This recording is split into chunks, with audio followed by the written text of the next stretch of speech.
Day 3 is really short.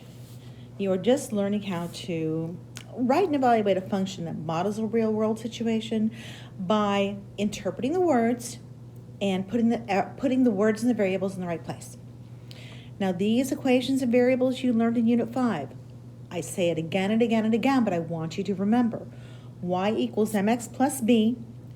M is the rate of change, or remember we call that slope.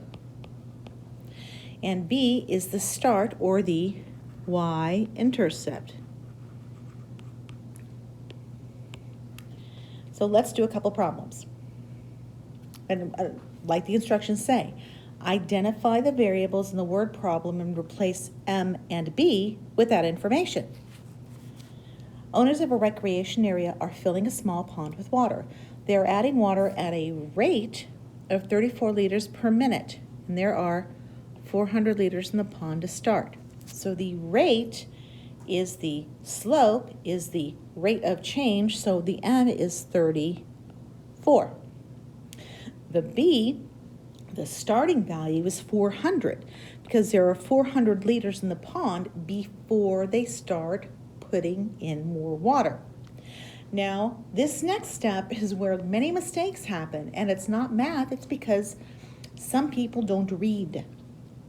It says let W represent the total amount of water in the pond and T represent the total number of minutes. Write an equation relating W to T. You've seen that phrase before. So the W is the total amount of water.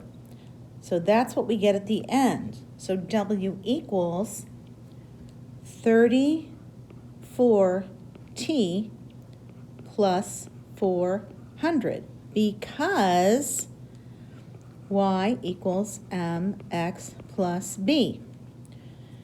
Your Y is your W, that's the output. The M is 34. The X is your input variable, that's T. And your starting value is 400. And that's how we got that. Once you have this equation, then you're going to use it to find the total amount of water after 12 minutes. So where does the 12 go? Well, that gets plugged in. W equals 34 times 12 plus 400. W equals 408 plus 400. W equals 808. After 12 minutes, there are 808 liters in the pond.